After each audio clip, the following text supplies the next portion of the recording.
Radha Madhava Kunja Bihari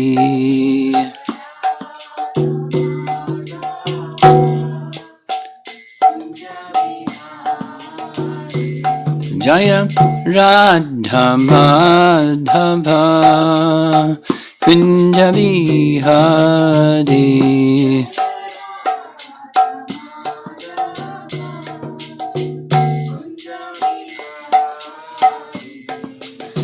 Gopijana Balabha Girivaradhari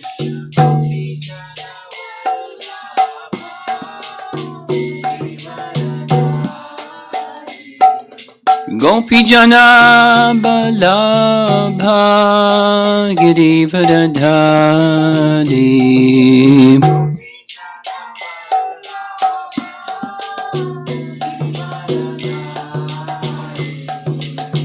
Jasodanandana Brajajanarandana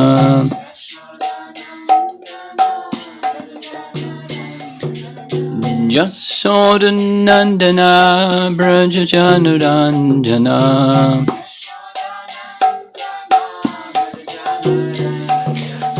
Jamuna Tiravanachari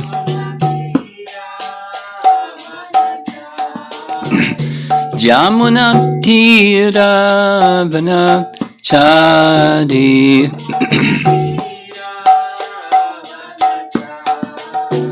Jaya Radha Madhava Kunja Bihari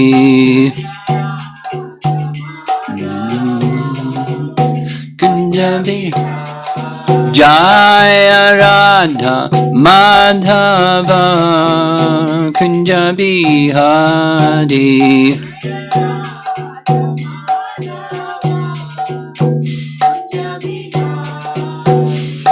Gopi Jana Balabha Girivaradhari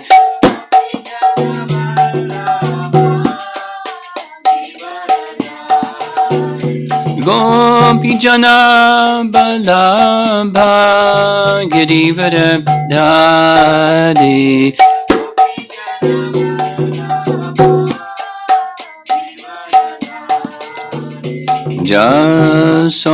Jasodanandana Brajajanarandana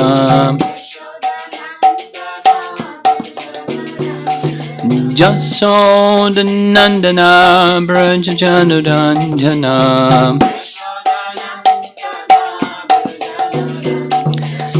Jamuna Tiravanachari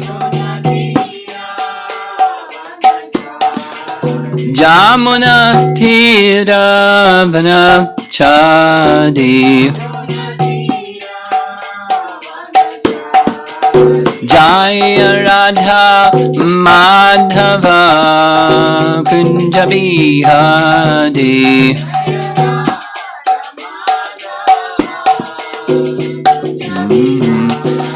Jaya Radha Madhava Kunja Bihari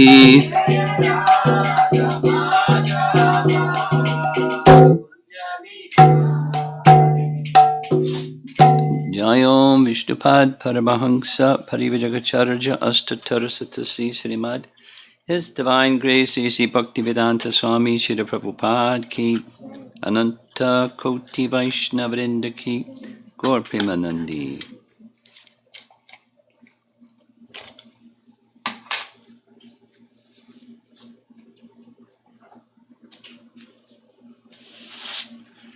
Om Namo Bhagavate Vasudevaya.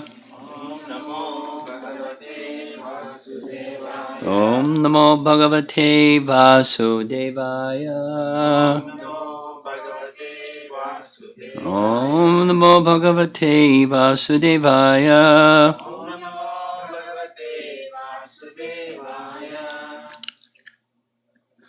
Little change of pace this morning. There were a couple of questions that I wasn't so satisfied with the answers, so I'm going to revisit those questions. And I also checked to see if I understood the questions correctly when I answered them, and I didn't. First of all, there's a real simple one. What's the meaning of Brahma? So if anybody out there that's listening has a scriptural reference other than what I'm about to say, please send it to me so we can speak on it tonight or tomorrow. But, Google Guru says there's Brahma is a noun, and there's two different categories of Brahma. A masculine noun is Brahman. We know what Brahman means. And then there's a nominative singular, I don't know what that Sanskrit quality is or rule, that's Brahma. So it's connected with Brahman. We all know what Brahman is, and Brahma is the nominative singular in Sanskrit. So again, if somebody out there that's hearing knows a scripture reference that says specifically the meaning, please send it in, and we'll cover it. Now the other question that came up twice. Here's Jamuna Jivana's question printed out. Is my understanding correct that the residents of Vrindavan have parallel relationships with the same person, feelings of awe and reverence towards the personality of Godhead Narayana, and simultaneously loving parental feelings towards Krishna? Well, not everyone, there are different rasas, but the second part is they have a rasa with Krishna while they also have an Ishtadev, and is their Ishtadev Narayana. So they have two relationships going on at the same time, a Narayana Ishtadev relationship with awe and veneration, and a rasa with Krishna, that's whatever their rasa is. That was his question. I didn't understand his question. And the answer is not exactly. That is to say,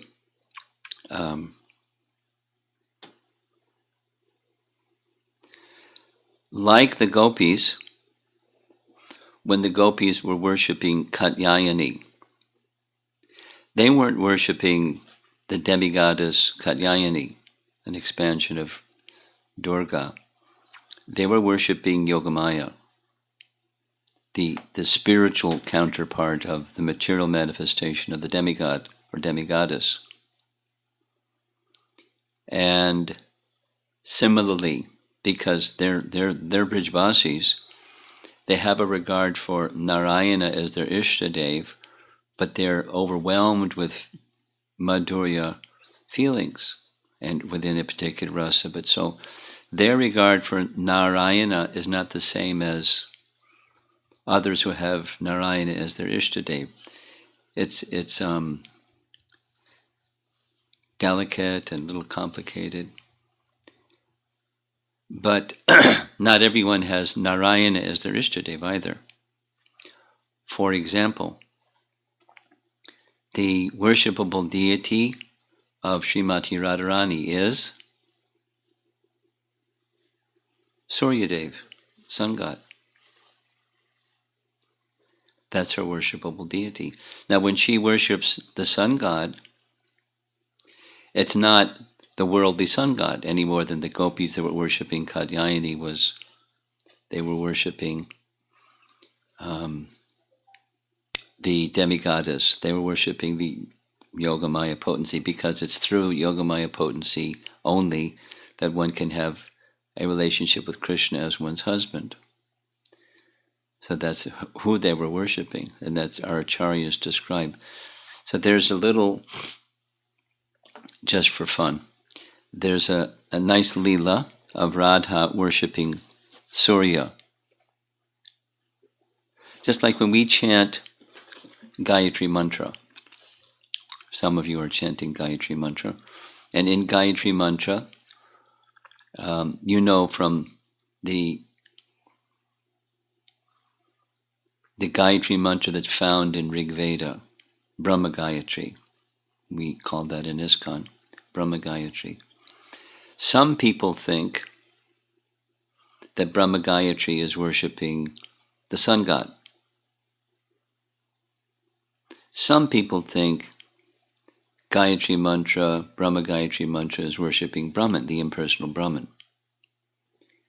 And some people think worshipping the Gayatri Mantra, or chanting the Gayatri Mantra, is worshipping Surya Narayan. And those who are Brijbasis, they worship Surya Narayan in a very specific form. Just as they have ideas, we've been discussing this or reading it, that they addressed Krishna by various names, sometimes Madhusudana, sometimes Keshisudana. Even before the pastime took place, they would call him by those names. Kaliyadamana. So they see Surya Narayan in a way different than outside of Vrindavan. They see Surya Narayan. That's who they worship. The original personality of Godhead. And with the influence of Yogamaya, they may have regard seemingly towards the same personality that the rest of us who are following the Aishvarya mood of worship may worship. Narayana, one of the expansions of Krishna, at least from our perspective. So here's a nice pastime. This is Krishnadas Kaviraj's description of a pastime with Radha worshipping the sun god. There's a place, there's one of the nice places to visit in Vrindavan is Suryakund. It's now kind of hacked up by people that took all the trees down and sold it for money, and it's not the beauty isn't the same as it always was, but the transcendental dimension is there. It was a place where Radha would go to worship regularly. That was her Ishtadev. As with Nanda Maharaj, it was Narayana. For Radha, it was Surya. So here's the pastime. You ready? Fasten your seatbelt. Kundalata went with Radha to the sun temple. When they came there, Jatila asked Radha, "Why are you so late?" Kundalata said, "I could not find any brahmana to do the puja, although I looked everywhere. The young gopis had already taken away all the young brahmana boys. One young brahmana from Mathura, a disciple of Gargamuni, could come. He is expert in worshipping the sun god, and his name is Vishvasharma." It's a nice Brahmin name in UP. He met Krishna at Kamyavan, where he was herding his cows. Then he came to bathe at Arishta Kund,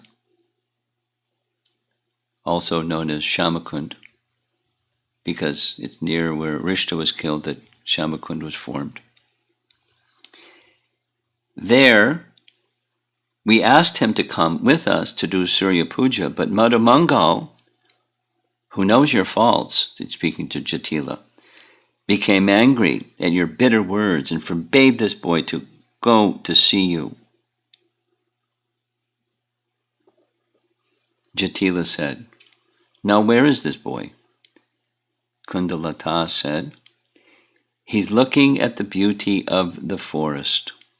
Jatila, bring him here carefully. Kundalata. Knowing your character, he does not want to come. Jatila said, go there with Dinishta and tell this boy that if he doesn't want to come, I will give him nice sweets and a big reward, and he can take Madhu Mangal along with him too. Being thus repeatedly petitioned by Jatila, Kundalata and Dhanishta quickly went to get Krishna, Vishvasharma, who came along with them, and Madhu Mangal, dressed as a Brahmana, as the Vedas personified. Jatila honored Krishna when he came, and Krishna happily blessed her, saying, may your son have many cows, and may your daughter-in-law be all auspicious, giving his benedictions and blessings. When he began the worship, Krishna said, what is the name of your daughter-in-law? Jatila said, Radha. Upon which Krishna became astonished and said, this is that qualified girl whose chastity is known even Mathura. Clever Krishna. You are blessed to have such a daughter-in-law. Then he said to Radhika, I never do puja to the sun god without being accepted as priest. So you must accept me. You see, I never touch women. So touch this kusha grass and repeat after me. Then he gave her a mantra that has a secondary meaning, but I accept Vishvasharma, whose dynasty bestows fortune on the world, and who is most pure and learned, as my priest. And the same words translated differently. I accept Krishna, whose name, Gotra, purifies the world, who is most learned in the art of conjugal love, and who gives joy to the world, as mine.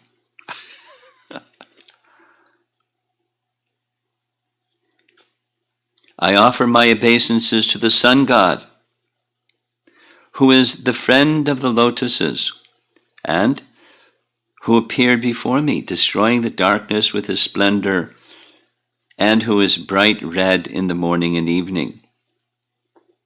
And then there's a second meaning.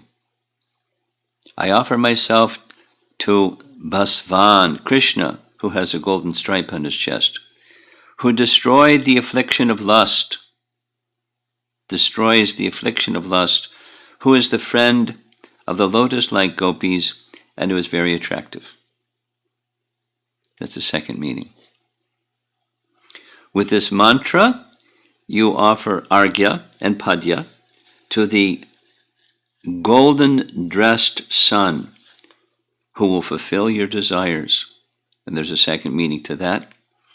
Now you offer yourself to the golden-dressed Krishna, who will fulfill your desires. Now it's Krishna speaking.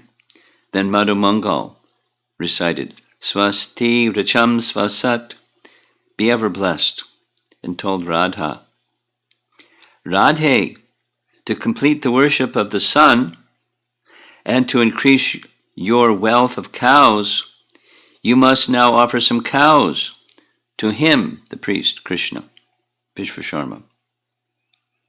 With devotion, Jatila offered the priest the sweets and Radha's golden finger ring. But Madhava smiled and said, we don't accept prasad from the demigods. We are exclusive Vaishnavas.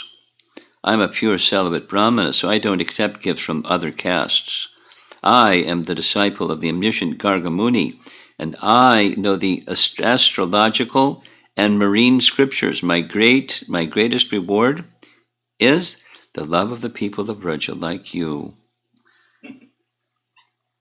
Jatila whispered something to Kundal in Kundalata's ear, and Kundalata told Hari, the revered Jatila wants you to read the hand of her daughter-in-law to see what is her future.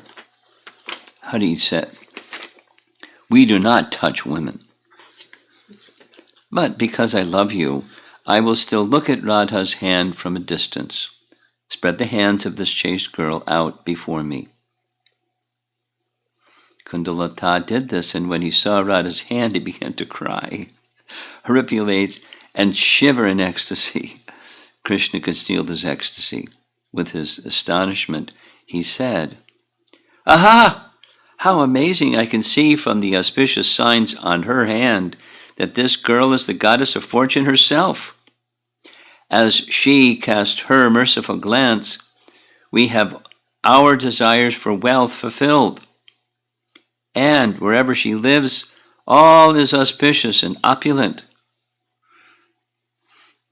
Then Krishna said to Jatila, "What's the name of your son?"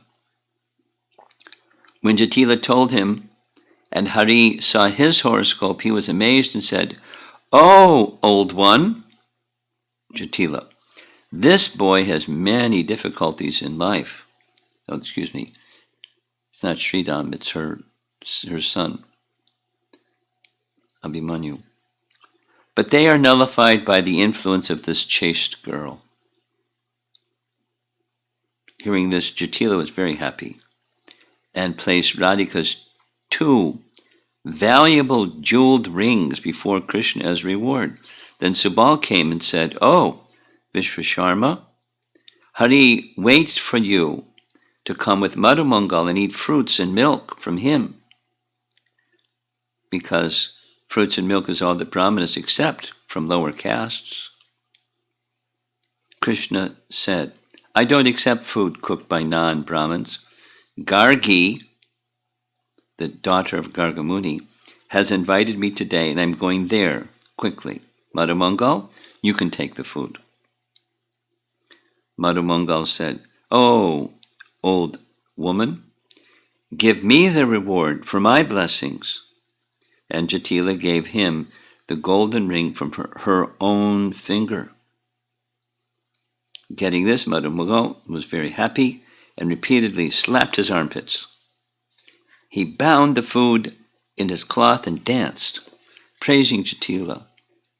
Then, urged by Jatila, he told Krishna, "Accept her reward, otherwise her sacrifice is not complete. Please take the reward. If you do not need it, then give it to another Brahmana." That's him, right? "It will be for the benefit of this avowed lady." Although Krishna repeatedly refused, Madhumangal said, "I will accept the result of your shortcoming," bound the 2 rings in his cloth and laughed. Jatila told Krishna, "Oh, Brahmana, I will be so fortunate if you come to my house. I will accept you as my priest of the sun god and give you a big fee." Saying this, Jatila bowed down to the 2 Brahmanas. Feeling satisfied, she returned home with Radhika and her friends. When Radha went home with Jatila, she repeatedly turned her neck, looking behind her on the pretext of speaking with Lalita and the others, just to look back at Murari, who was going out of sight now. Although Radha drank the nectar of his lotus-like face, like a honeybee with the waves of her glances, she could not be satiated. This made her suffer. So, Jamuna Jivana, not everyone holds Narayan as their Ishtadev. And those that do hold Narayana as their Ishtadev, that the mood is a Brijbasi mood, not like everybody else, but Ishtadev. So then, second question, do all Brijbasis and Gopas know that Krishna is the Supreme Lord? And which Radha was this? Huh? Okay. Radha, I hope you're listening, because here's a more detailed answer. And this is what our morning class is about. We're not going to go to something else. The short, I was a little puzzled by both questions, and what I'm accustomed to hearing is now confirmed from the research that I did, and that is, in Vrindavan, the mood of love for Krishna is their particular rasa that's covered with madhurya. That is, covered with madhurya means, they're like the cowherd boys, or like Jatila. Oh, so she's elder. But her opposition to meeting with Radha and Krishna is part of the sweetness, the happiness of the meeting, because without opposition it's one thing, and with opposition it's another thing. So everyone, the peacocks and the cows and everybody, the cowherd boys, there's some flavor of wishing to see the happiness of Krishna meeting with Radha. And so they play different roles that assist that. There's other dimensions, primary rasa, and there's also this additional flavor within their rasa. So, and even in their cowherd boy or elders, it's this language is used over and over.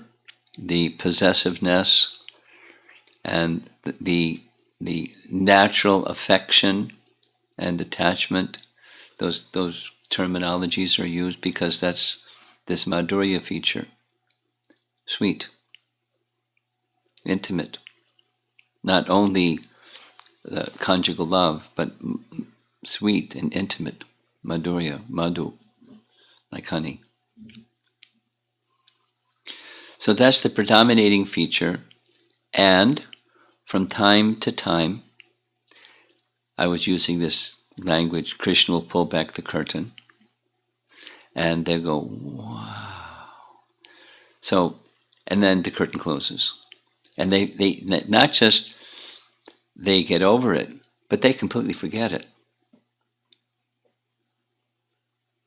In Brihat Bhagavatamrita, a very interesting description is provided by Sanatana Goswami, that regularly, at intervals, Krishna will go to Mathura and there's that crescendo of feelings of separation. And then Krishna will come back. And it's like they forgot that Krishna went away. Because and then the pastime happens again and Krishna goes away and they're smashed. And then Krishna, but they forget each time. This is the Yogamaya, because it's such an intense rasika feeling, love and separation, that it goes on again and again, and they don't even remember. That's the capacity. Like Mother Jasoda, when Krishna allowed Mother Jasoda to see the universes within his mouth, she nearly fainted, but then later on she forgot. But then sometimes she remembered. But it was the Yogamaya potency, the sweetness feature is so predominant that they just forget. So even if they have glimpses. So I'm going to read now from two sections of the Bhagavatam, 10th canto, that say the same thing I just summarized. And this is in our lovely Canto 10, Chapter 8, the same section where Gargamuni does the name giving. So when Krishna is in the same chapter 8, this is where Mother Jasoda looks in Krishna's mouth. Mother Jasoda, by the grace, this is 10, 8, 43, and 44. Mother Jasoda, by the grace of the Lord, could understand the real truth. But then again, the Supreme Master, by the influence of the internal potency Yogamaya, inspired her to become absorbed in intense maternal affection for her son. This is a different pastime where she's breastfeeding and she opens Krishna's mouth and she sees the universes within. It happened twice. There's the other one where they're with the cowherd boys. And the boys say, Krishna ate dirt. This is a different one, but same Leela. Purport. Although Mother Jasoda could understand the whole philosophy of life, at the next moment she was overwhelmed by affection for her son by the influence of Yogamaya. This is Prabhupada's Purport, Chapter 8. Unless she took care of her son Krishna, she thought, how could he be protected? She could not think otherwise, and thus she forgot all her philosophical speculations. This forgetfulness is described by Srila Vishwanath Chakravarti Thakur as being inspired by the influence of Yogamaya. Mohana sadhyamya mayam. Materialistic persons are captivated by Mahamaya, whereas devotees, by the arrangement of the spiritual energy, are captivated by Yogamaya. And then here's Vishwanath Chakravarti Thakur's commentary on 10.8.43. Discerning the truth in this way, she desired to give up her sense of possessiveness. This is the special feature of the Brijbasis, possessiveness, not in the worldly sense of possessiveness, like Krishna is my own, and he just want to serve him. But then the Lord, as a small boy, thought, who will cuddle me? Who will hold me? And when he thought in this way, the very form of affection for her son overcame Yashoda. Mayi in this verse, the phrase Mayi in this verse gives the meaning of affection itself. Prema in the form of paternal or maternal affection. Maya here indicates bewilderment. Yashoda became blinded by prema.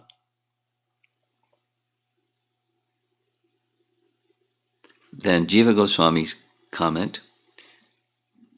commentary. Seeing her conviction, the Lord was pleased. But seeing her agitation, he became upset, and then filled her with love.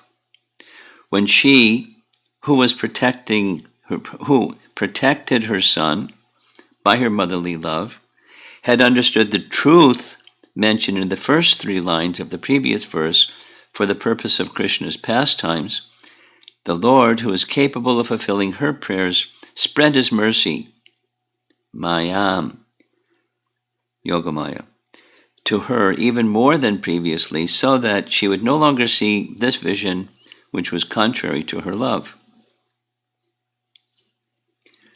This mercy was filled with deep affection for her son.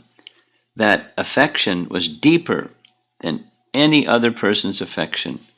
This was not material affection, but rather the Swarup Shakti of Vishnu. And then same 10.8.44, translation reads, immediately forgetting Yogamaya's illusion that Krishna had shown the universal form within his mouth, Mother Yashoda took her son on her lap as before, feeling increased affection in her heart for her transcendental child. And Prabhupada's purport, Mother Yashoda regarded the vision of the universal form within Krishna's mouth as an arrangement of Yogamaya like a dream. She thought she was like dreaming or hallucinating, or as one forgets everything after a dream, Mother Yashoda immediately forgot the entire incident. As her natural feeling of affection increased, she decided to herself, now let this incident be forgotten. I do not mind. Here is my son. Let me kiss him.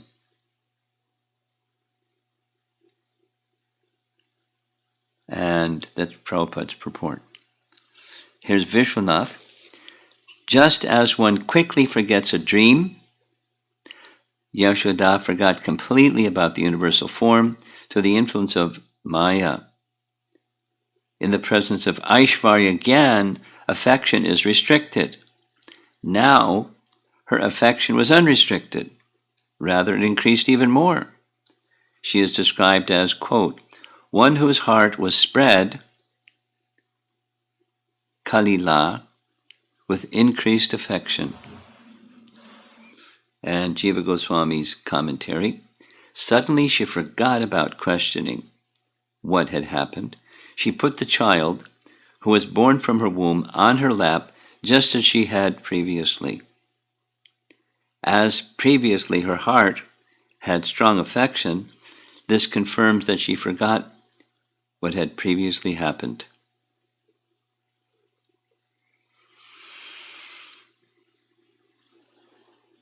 And there's another different but similar example, in principle similar, and that is the pastime of, this is chapter 28, canto 10, which is the agents of Varuna kidnapped Nanda Maharaj.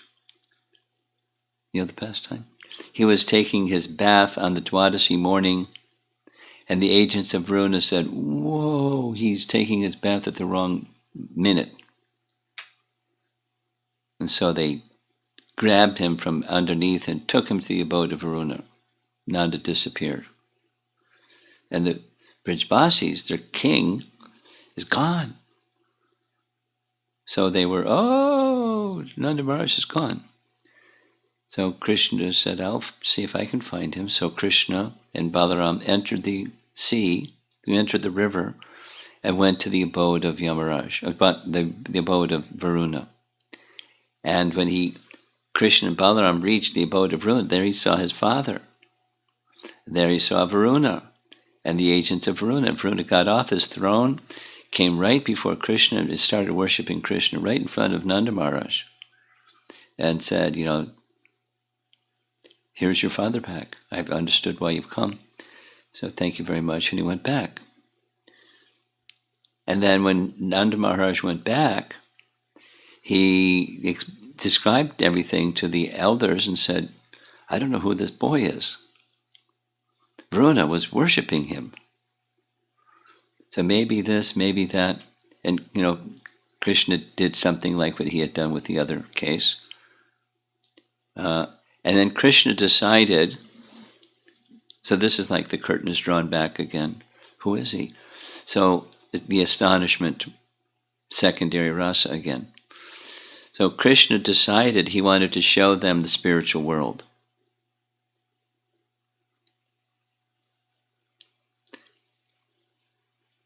Chapter 28 of Canto 10, text 16 and 17. The cowherd men were brought by Lord Krishna to Brahma Hrada, Hrada. Hrada means lake. Made to submerge in the water and then lifted up. From the same vantage point that Akrura saw the spiritual world, the cowherd men saw the planet of the absolute truth.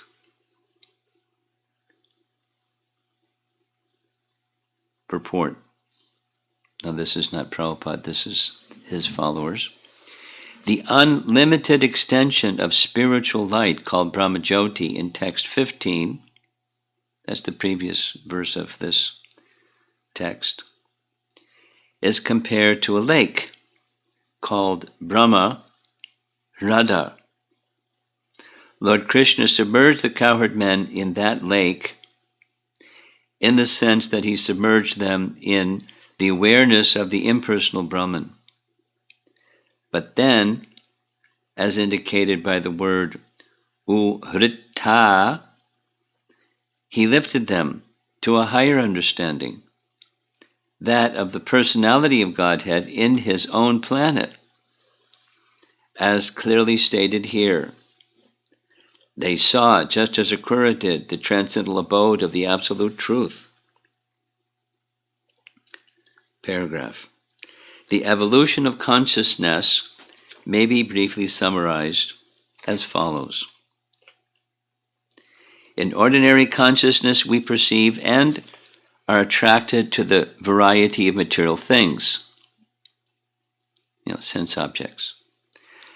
Rising to the first stage of spiritual consciousness, we transcend material variety and focus instead on the undifferentiated one, which lies beyond and gives existence to the many.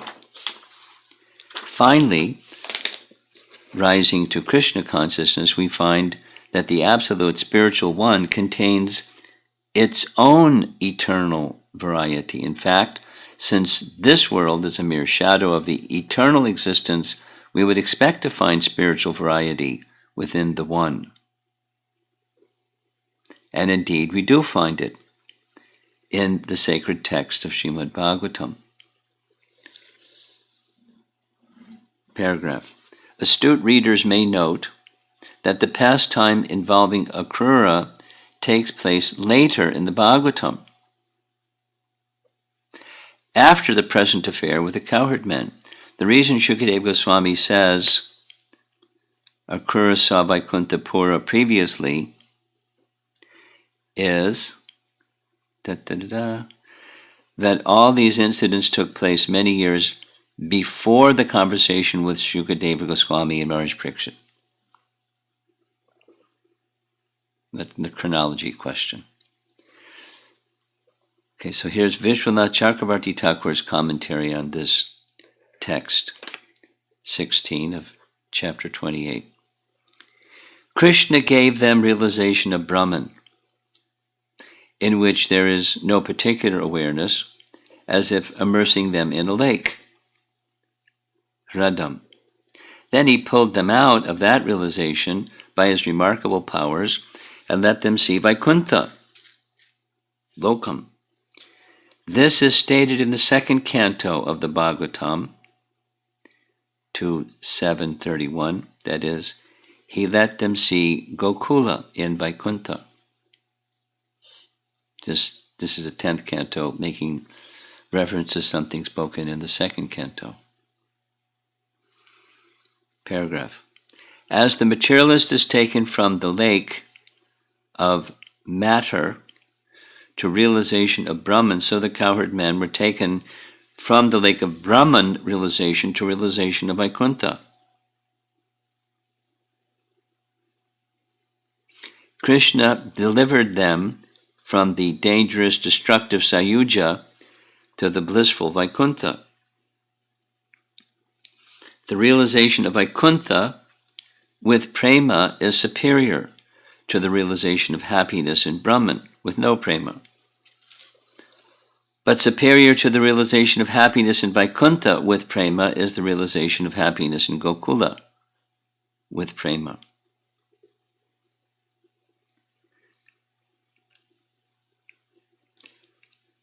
Paragraph. To this Vaikuntha previously Akrura had gone. In this Vaikuntha previously Akrura saw the Lord. Previously indicates that it was previous to the conversation between Shukadeva and Maharaj Pariksit, though the narrative occurs later. Interesting. Jiva Goswami's commentary. Giving details, what they saw is now described. He brought them to that place which is beyond Prakriti, or Brahman, and difficult to enter like a lake, Hridam. He immersed them in it, by his power he made them inquire about this condition, and they attained realization of that state. Then he pulled them out. Surpassing the initial general manifestation of spirituality, they then saw the place of Parabrahman in human form, since they were qualified for the manifestation of his special form revealed through his Swarup Shakti. They saw this directly with their eyes, because they're Brijbasis. Paragraph. This was not something never experienced before. In this manifestation, Akrura also saw or praised Vaikuntha Loka. The Lord then, gratified by his worship, showed Brahma Mahavaikuntha, to which nothing is superior, which is free of suffering, confusion, and fear of offenses, and which is praised by the Devatas, who constantly see the self. In Vaikuntha, there's no rajas and tamas. No sattva mixed with rajas and tamas. There is no influence of time. There's no influence of Maya at all, what to speak of its products, such as material elements. In Vaikuntha, the inhabitants are fully dedicated to the Lord and are worshipable by the devas, asuras, and devotees. Above Brahmaloka, that's Brahman effulgence, is sometimes called Brahmaloka, is the supreme abode of Vishnu. They know this as Parabrahman, the eternal light. The place called Vaikuntha is beyond the material world, endowed with 6 qualities, devoid of the 3 material gunas, and not obtainable by non-devotees. This place is endowed with unlimited qualities, great effulgence, difficult to understand, invisible to material eyes, incomparable, supremely blissful and beyond the senses. When the world becomes invisible by the Lord, that place which the renowned sages enter shines. Krishna brought them to Brahma Hrida, the holy place of Akrura, in order to glorify that place, or because of his sport. By his order, they went in and came out, and then saw Goloka. They saw Vrindavan as a special place. In that holy place, Akrura previously saw Vaikuntha. Special respect is given to this place since it is mentioned in the Bhagavatam, the crest jewel of all scriptures. Because the sequence of events is being narrated, the statement does not correspond with later events. It's like saying it happened at another time. And finally, this is 10:28:17. Nanda Maharaj, this is after they had their experience, so how do they process it? Nanda Maharaj and the other cowhead men felt greatest happiness when they saw that transcendental abode. They were especially amazed to see Krishna himself there, surrounded by the personified Vedas who were offering him prayers. And then they forgot everything. Purport. Although the residents of Vrindavan considered themselves ordinary persons, Lord Krishna wanted them to know of their extraordinary good fortune. Thus, within a lake in the Jamuna river, the Lord showed them his personal abode. Now there's commentary says this Hrida can be taken in 2 ways. Literally, Brahma Hrida means, Brahma Jyoti, or it can mean, Hrida can mean actually a lake, like the Kaliya lake within the river Jamuna. It can mean either. The cowherd men were amazed to see that the kingdom of God had exactly the same spiritual atmosphere as their earthly Vrindavan. And that, just as in their Vrindavan, Lord Krishna was personally present, in their unique vision, he was present as the Lord of the spiritual world. Paragraph. As Srila Bhaktisiddhanta Saraswati Thakur points out, these verses emphasize that Lord Krishna did not merely show the cowherd men a sample Vaikuntha planet, but he specifically revealed his Krishna Loka, the greatest of eternal abodes, and the natural home of the residents of Vrindavan, who love Krishna more than anyone else. Just one more page and we're finished for this morning. So here's Vishwanath Chakravarti Thakur. Seeing Mahavaikuntha, this Mahavaikuntha, its language, we came across this with Padma Purana. Padma Purana speaks of there's Vaikuntha, then there's Mahavaikuntha. In the Padma Purana, it says specifically that Ayodhya is in that Mahavaikuntha realm. And here it's Krishna Loka is in the Mahavaikuntha realm. Amongst the Vaikuntha planets, it's the topmost. That's what this Mahavaikuntha language means. Seeing Mahavaikuntha, the cowherd men were filled with the highest bliss. This is because the experience of Vrindavan in Goloka of Vaikuntha was similar to the Vrindavan on earth. It is just like a millionaire who, having lost all his wealth, becomes full of bliss and finding some clue to the wealth. But then they began searching for Krishna with the lotus face covered with drops of perspiration, worshipable by millions of their life heirs. Nice poetry. Seeing him, they were astonished to see him because being praised by the meters of verses personified. Quote, where have these effulgent beings praising Krishna come from? They are unknown to us, the personified Vedas. But we cannot ask them who they are. Though seeing us, he does not show his boyish manners and come towards us. He does not embrace us with his two arms, and we are restrained from approaching him and taking him on our laps. Today he has forgotten hunger and thirst. How can his mother live without feeding him? In this way they were astonished. Yogamaya, sent by the Leela Shakti, then brought them back to the earthly Vrindavan. Rupa Goswami has explained this fact in a verse in Stavamala. Quote, may you be protected by Mukunda, who, in order to teach the cowherd men that there is no place as sweet as earthly Vrindavan, showed them effortlessly Vaikuntha and then brought them back to earthly Vaikuntha. The Dham of Krishna is called Gokula. The Dham of Krishna, called Gokula, is supreme, the supreme abode. It is the center, or pericarp, of a lotus with 1,000 petals and is sustained by a portion of the spiritual energy of Baladev, called Ananta. One can reach Swarga by control of the senses and mind and execution of pious acts.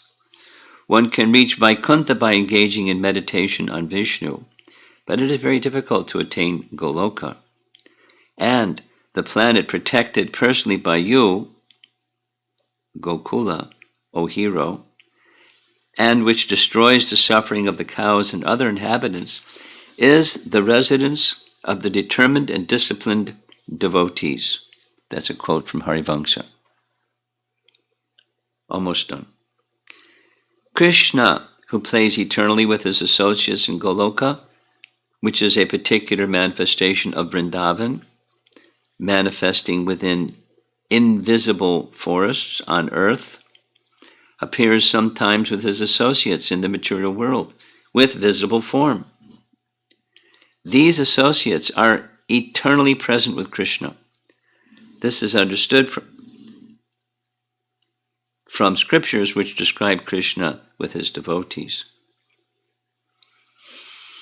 When the associates appear in many forms to nourish the rasa and the pastimes, Krishna produces a separate identity for each form. I sent out something on this. I mentioned it already.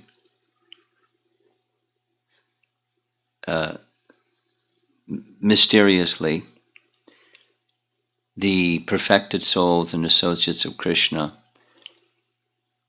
by Krishna's arrangement, can manifest multiple forms of themselves.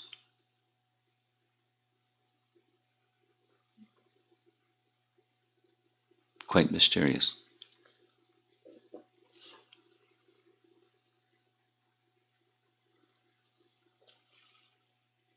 When the associates appear in many forms, and there's scriptural reference to speak about it.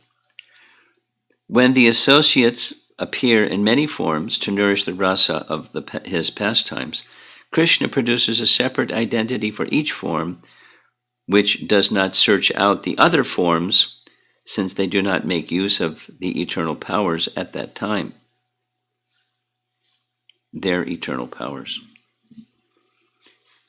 Last paragraph. Krishna showed them, that's the residents of Vrindavan, he showed them Goloka, a special manifestation of Vrindavan, situated here within the Aprakat Vrindavan. Since the forms of Prakat and Aprakat Vrindavan are actually non-different, he did not reveal intimate associates other than the cowherds who were observing that place.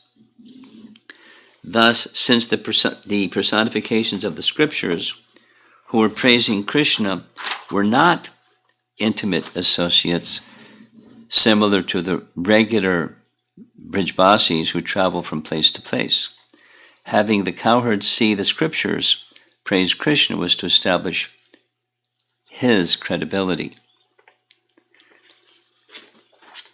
Now they saw, so it's a detail, but I didn't include it. They saw Krishna, but they didn't see themselves. But they're also there. Mother Jasoda saw herself inside Krishna's mouth, looking inside Krishna's mouth, within Krishna's mouth. Specifically, it's mentioned, that wasn't shown to the cowherd men. And then they forgot everything. They just kind of like time passed and they gradually, that memory went away. They just, Yogamaya covered them, they forgot what they saw. But Krishna wanted them, out of their love for him, he wanted to show them how fortunate they are, how special is their position. That's what he wanted to do, so he did. And then the curtain closed. They forgot everything. But their affection for Krishna and their, as we're hearing in Brahma's prayers, chapter 14, his appreciation of their exaltedness, Krishna wanted them to get a first-hand experience of their exaltedness in relation to him. So that's what he did. They're there in the spiritual world. And the counterpart is here in this material world, but they're the same. Exactly the same. Well, are they the same? As we know, which one's the original, which one's the expansion of the original? They're eternal. They're not like, once upon a time there wasn't an expansion, and okay, let's have an expansion. Poof. Not like that. When Krishna showed what he showed to Brahma in chapter 14, it's not like it came into existence and went out of existence. It was just disclosed and then withdrawn. That's prakat and aprakat, these two states, manifest and unmanifest. The pastimes of Krishna, speaking in broad terms, they're eternal pastimes. Now, we can't get our minds around that because, that is to say, anything that's an event, the time energy is involved, like past, present, future. That's the events we know. Here we are. Hearing Srimad Bhagavatam class, and before that we were somewhere else, and after that we're going to be somewhere else. So there's passage of time, so we can have Bhagavatam class. But what's events that there's no past, present, future? We don't have experience of that. So how do you describe that which you don't have experience of? So his prakat pastimes, they're not coming into being. They're just being manifested and then withdrawn. Aprakat. They're eternal pastimes. It doesn't fit within the mind. And that's good news. Our poor mind gets exhausted. We're touching on that topic like, I don't understand this. It's so high. But it's not meant to be understood by a little puny brain. It's not meant to be like that. We're getting, by descending mercy, we're getting a glimpse of what's beyond the temporary. Temporary means time. The mind can't get around it. It's in a different dimension. It's eternal time. We don't have even a sense of eternal time. We have a sense of the other kind, past, present, or future time, temporal time, but not eternal time. And what's eternal activity? It's mind-blowing, beyond the mind. Good. That's a good realization. My mind can't get around this. That's a good realization. So now what do you do? Just take a different approach than trying to get your mind around it. How wonderful is Krishna? And by that acceptance of how wonderful is Krishna, then to some degree, disclosure from Krishna to his devotee can come. Like our acharyas are commenting, and they understand according to what Krishna has revealed to them. Something like we hear about Lord Chaitanya's explanation of Rupa Goswami. Lord Chaitanya asked Srup Damodar, how did he understand my mind? Nobody understands my mind. And Srup Damodar said, I can understand. So the only possibility is you revealed it to him. Otherwise, one can't understand. And then Lord Chaitanya confirmed, yes, it's true. I saw in Rupa Goswami a person who's qualified, and so I invested in him all kinds of realizations. There's nothing that remains unknown to him. Something like that is spoken in Canto 2, Chapter 9, by Lord Vishnu to Brahma, and he says, the truths will be revealed to you, are hereby revealed to you, like not like sometime in the future you're going to get it. The truths will be known to you, are known to you, or something to that effect. Not like in the future. It's just by that benediction, the curtain opens and then one can see. Because he's got an important service to do. He needs to understand lots of things. And without even going to school, he just can understand all kinds of things, because Vishnu said, you'll know all things. Whew.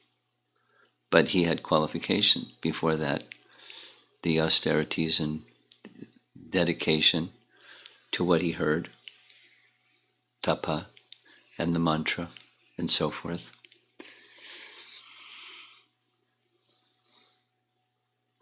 So how does this apply to us? This is really high stuff. We're way down here. How does this apply to us?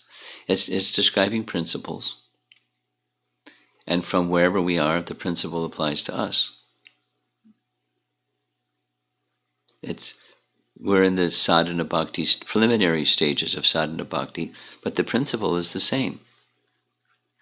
The principle starts with adau shraddha, tatat sadhu sangha bhajana kriya. We're doing bhajana kriya on the strength of some preliminary faith and association of sadhus. So here we are, practicing devotional service. So those sustain the preliminary faith in sadhu sangha, and the bhajana kriya is going to progress. We'll start to understand more than we understood yesterday, because there's a clearing procedure that's being undergoing by hearing and chanting with faith. It's not learning how to drive a car, or how to make all this technology over here work. Not like that. There is that kind of knowledge, but this is another kind. Dadami bodhi yogam tam yena mamopi yantite. How to get to Krishna, that kind of intelligence and knowledge through sound. It works. It cleanses and it elevates through sound. And that which is like really mysterious, it's how wonderful. And then gradually the clouds part, and one can understand more than one did yesterday. And continue. How wonderful is Krishna. Let me stay always engaged in his service. There's no better master. We have to serve somebody. There's no better master.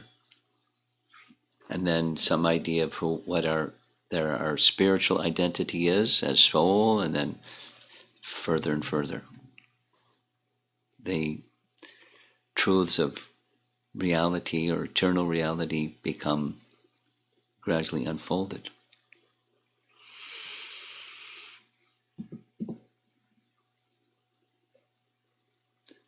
So let's see if there's some discussion.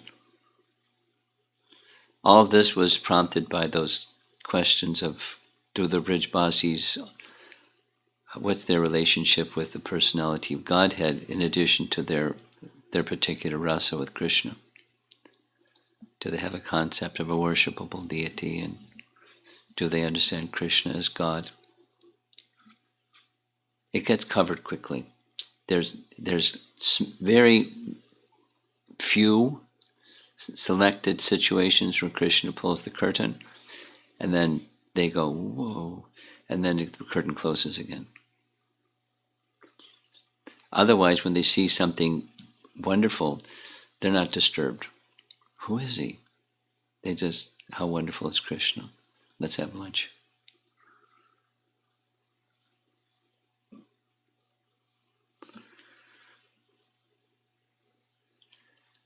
Discussion.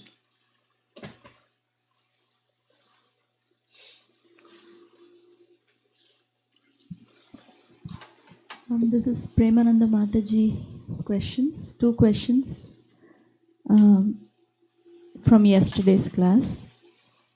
First one. We usually hear one of the meanings of Krishna's name Mukunda is giver of liberation. We heard in the commentary yesterday that since devotees in Vraja cannot live even for a moment without bhakti, and so the name Mukunda there cannot be uttered without Krishna Prema. So the name of Krishna as Mukunda, does it mean giver of Krishna Prema, like how it is uttered in Vraja? I'll send Prema, she asked already, I'll send her the commentary, she can read it carefully herself.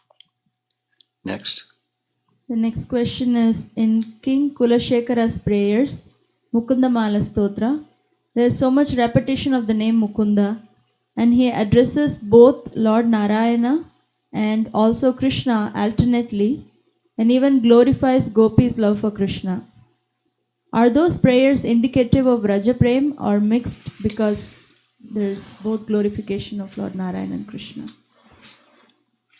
I'm not sure. No, King Kulashekar is one of the Alvars in the Sri Sampradaya.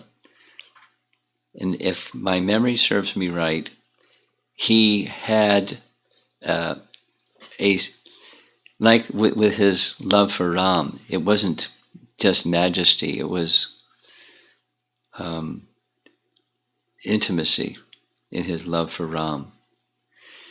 So my understanding of his position is it went beyond the feature of Narayana is the supreme and ultimate form. He entered into spontaneous loving attraction for Ram for sure, and most likely Krishna also. But that's a detail that I'd have to research carefully, review it carefully before making a comment. It's easy to say something, but I'd like it to be authoritative. So to my memory, he has some spontaneity in his devotion.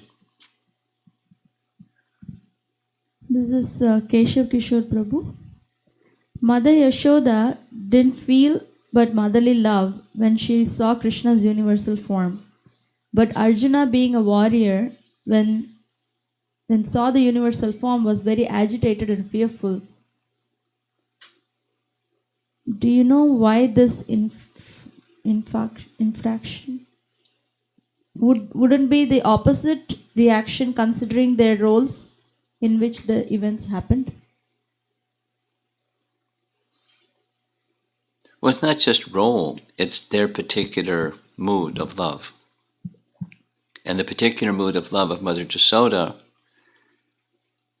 not only as mother, that primary rasa, but as a resident of Braja.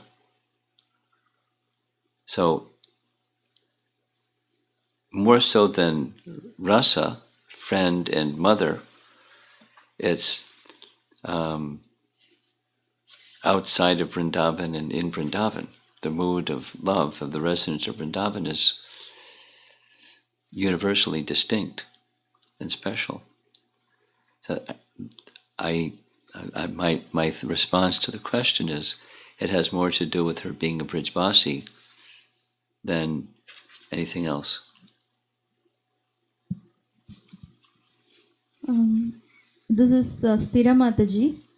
In the reading, there was a phrase, the Vrajavasis were worshipping Krishna as if worshipable by millions of their life heirs. How to understand this? At my stage, there are moments where I remember Krishna, and most of the times I don't. In their stage, it was natural. Is that an understanding?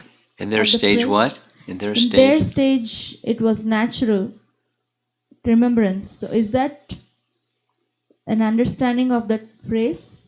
Is that an understanding of the phrase, the Vrajavasis were worshipping Krishna as if worshipable by millions of their life heirs? Yes. It's a poetic expression, another way of saying possessiveness, another way of saying, the unique love of the residents of Vraja. That's what it's indicating. Rajat Prabhu, as you were explaining how time does not exist in spiritual world, I was thinking on the same lines. When we start practicing Krishna consciousness, we experience that time expands because of elevation of consciousness. Is that a glimpse of spiritual world? Is that a what? Glimpse of spiritual world? Well, not a glimpse. It's like we're making a little progress. That's what it means. That's what it means. Yeah. Also, are saintly personalities like Uddhava experiencing disappearance of time? Were saintly personalities like Uddhava experiencing disappearance of time when they were in trance? Yes. Time as we know it, yes. This is Amara Mataji's question. What is the difference between forgetfulness through Yogamaya and Mahamaya, and what is the lesson? We've gone over this, but it's really simple. Mahamaya is the influence of seeing separateness between the source of all things and all things, deluding potency. And Yogamaya is a deluding potency, but when it facilitates intimacy of connection, Mahamaya is disconnection and Yogamaya is connection. It's the influence of forgetfulness of divinity, but one is just forgetfulness altogether and the other is intimacy. This is Radha Vallabh Prabhu. Do pure devotees in spiritual realm, within even the material world, experience the same deep, loving connection or exchanges similar to Vrajavasis? Read it again. Do pure devotees in spiritual realm, in the spiritual realm, within even this material world, experience the same deep... So is his question, for your reading of the question, is you saying someone's here, and let's say that the 6 Goswamis of Vrindavan, they're physically in the material world, but their consciousness is with Krishna. So is their experience like the people that are in Goloka Vrindavan, and their experiences with Krishna is similar? The answer is yes. Yes. And Vishalaksha Prabhu's question. Demigod worship is discouraged by Lord Krishna, but still Jatila is encouraging to do Surya Puja through Srimati Radharani. Is there any reason for this? Sure. Because Srimati Radharani doesn't experience Surya worship like people of this world experience Surya worship. Like the gopis worshipping Katyayani, it's not the material demigoddess. It's the internal potency, etc. They see differently. Worshipping of Indra, it's not, it's perceived differently. How the Brijvasis perceive is different than how people in material consciousness perceive. They see the spiritual counterpart. Everything has its spiritual counterpart, and that's how they see. At least there's their bhava. They're following dharma, but their bhava is connecting to the spiritual source of everything.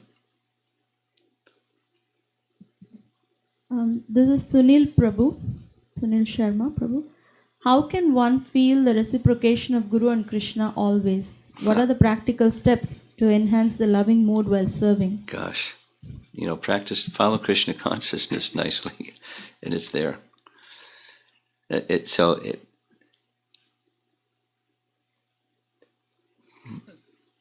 In Nectar Devotion, the answer to his question is very clearly presented. We follow the vidhis in the mood of submission to Krishna, and the submission to Krishna. So there's 6 limbs of surrender, and through the kindness of Krishna comes through the representatives of Krishna.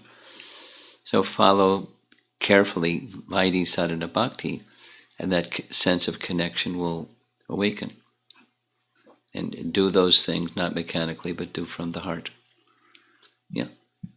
Shri Radhika Mataji's question. I've come to realize that my learning style is to, after Shravana, contemplate how to utilize the teachings and apply them. Then I'm able to engage actively with the teachings and assimilate them so that I own them. Some teachings are easy to actively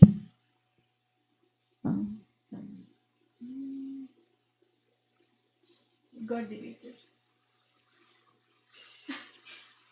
But the question was, if I understood correctly, some teachings are easy to actively engage with, and like the one exercise that you gave in Vyasa Puja, but some of the other teachings are not like actively cultivation. So is there preference? Other teachings are meant to simply arouse a realization how wonderful is Krishna. Is a preference to engage actively. Is what? Is a preference. Preference, okay. To engage actively with scripture merely a materially conditioned approach? And is it not helpful? Well, we start from where we are. We can't start from where we aren't. So we're materially conditioned. We start from a materially conditioned perspective. That's okay. We start from where we are. And as we apply, however we will apply, it may be abhas, but it's elevating and purifying, and then gradually purified. Then the goal and the means to reach the goal becomes more clear, more accurate. When we start, what does it mean to go back to Godhead? We have a clue. Sounds nice. Let's go. But as we become purified, we'll have much more sense of what that is. Back to Godhead means what? What does it look like? And so forth. So hearing from Scripture helps us get purified, and then the picture starts to get clearer and more realistic, or more accurate. Okay. That's it.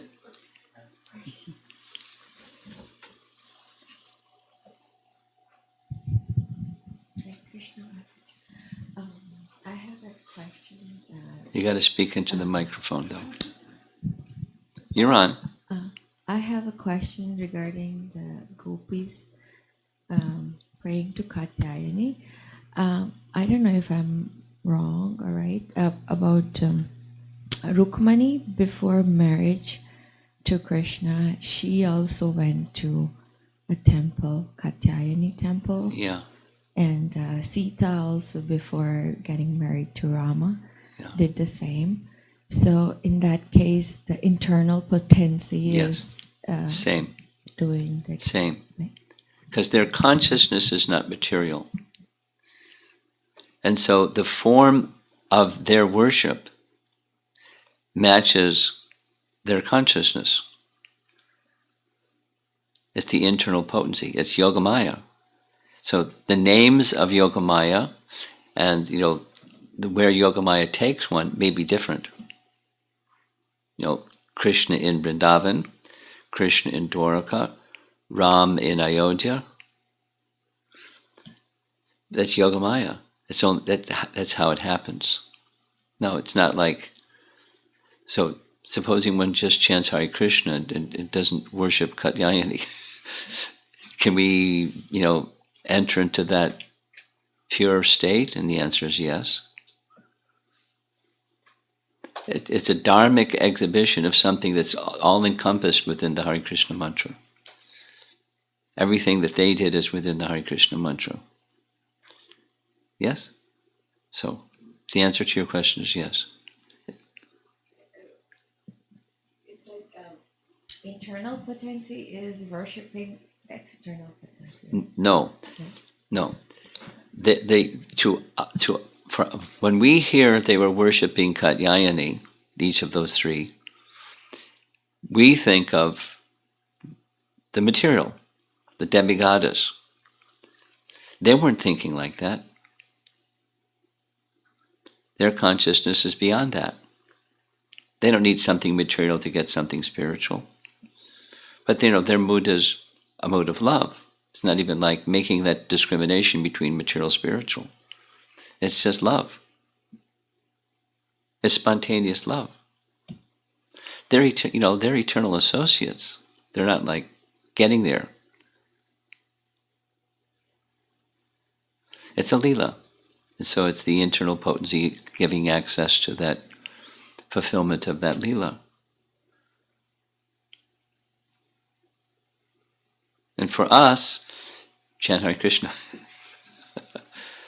It's like within Hare Krishna is everything. So for us, it's not lila. It's sadhana. But everything is there. Nija Sarva Shaktis. It's all there, including the Yogamaya, because that's one of Krishna's Shaktis. Nija Sarva Shaktis, in each and every name. So that's what we do. And they do pastimes. And one more question is... It's a nice question, by the way. Nice question. When somebody is worshipping Lord Rama, is it that their destination would be Ayodhya? Yes. in the spiritual Yes. world? Well, generally speaking, yes.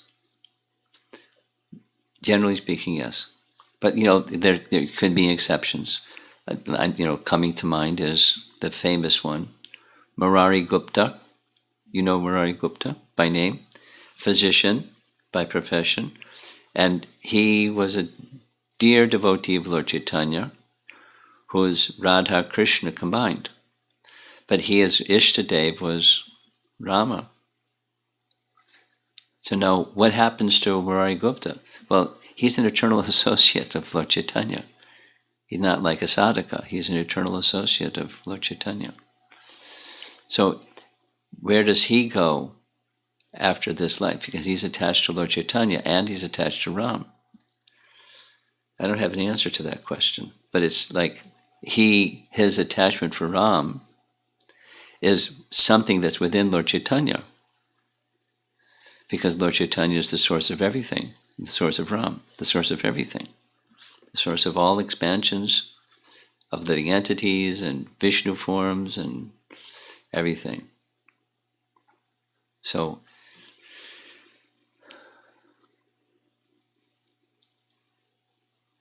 I'm trying to circle back to what your specific question is, and I can't remember your specific question. My question I didn't ask. Huh? Have I answered your question? No, my question is now so what is the difference between going to Vaikuntha and going to Goloka? Like what?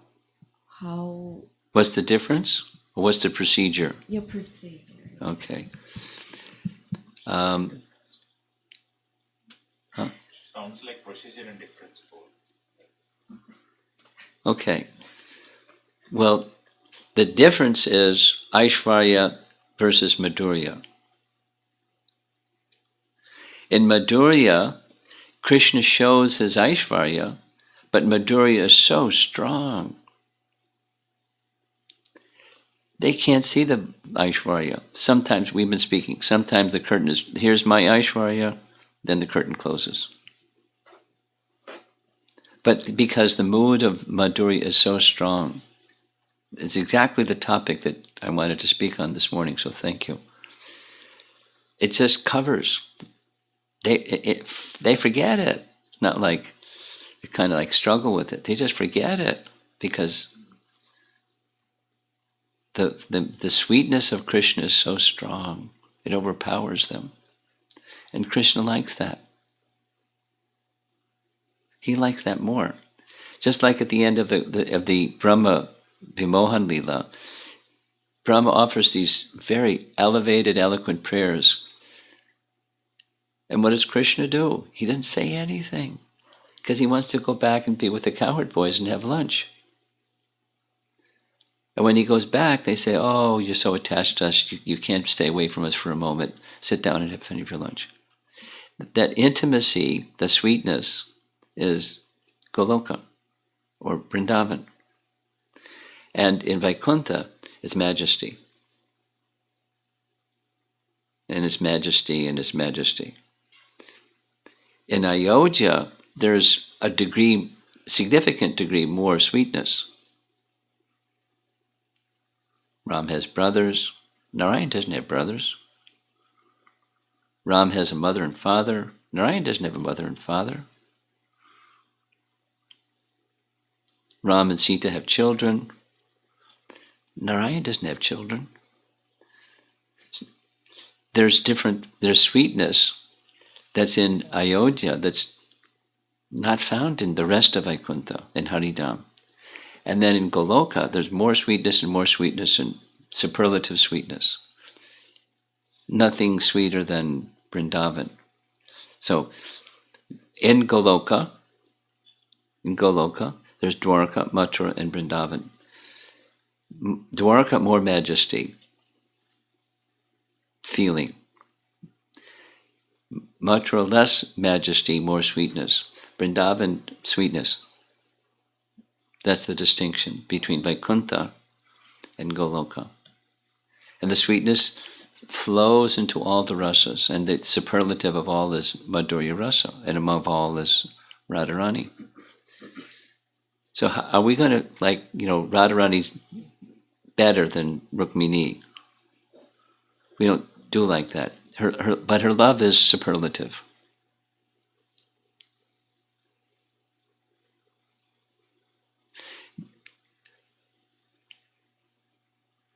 Is it okay? That's it? Okay. Anything else before we close up? Yes? Okay.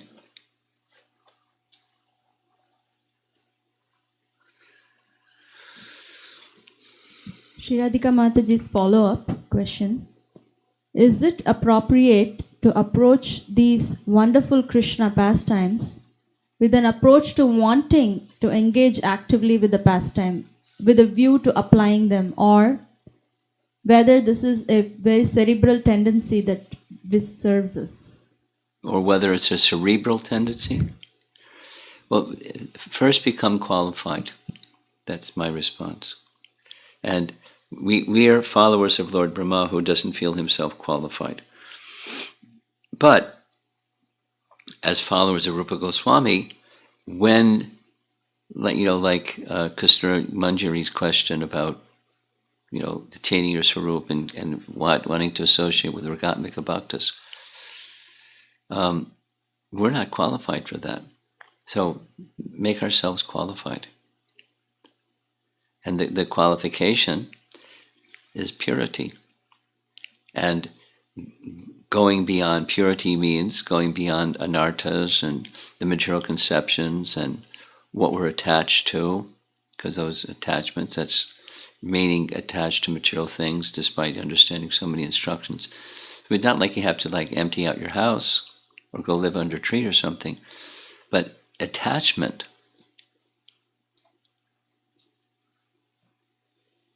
And when that attachment to Krishna grows and grows and grows, and the detachment correspondingly makes its way into our life, we still engage with things, but without attachment to those things, without material attachment to those things.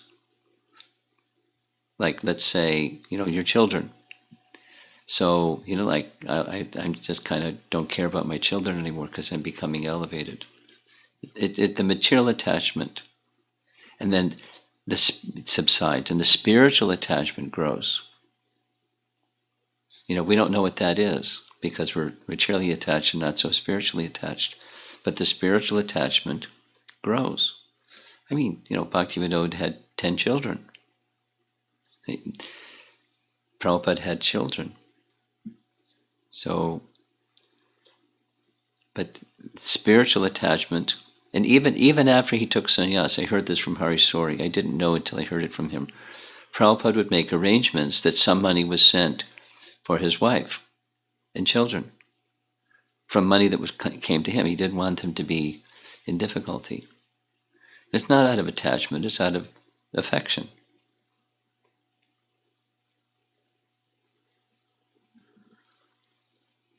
But he didn't go and hang out.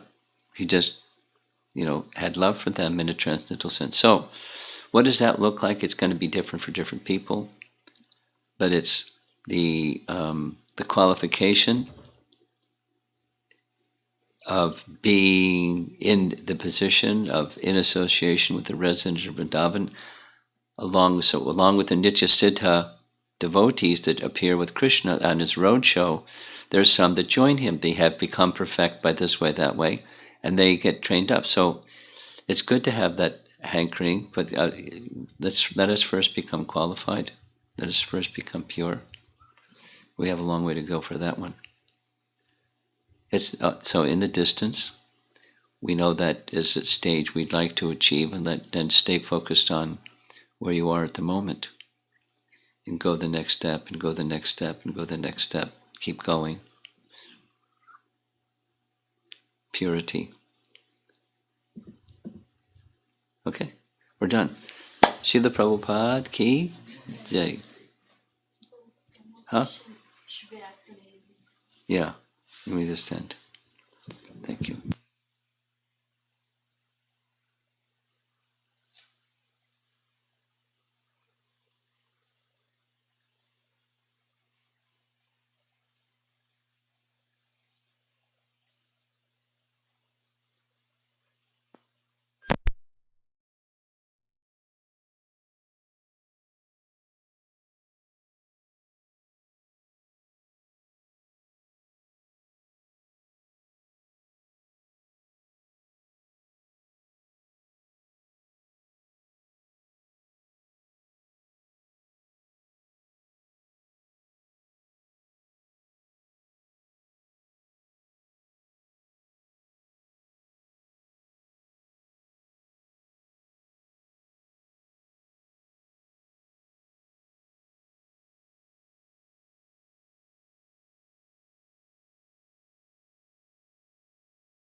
Maths అయినప్పుడు of course maths problem వస్తుంది. పిల్లలు violence కూడా చూడండి reduce అదే పెట్టి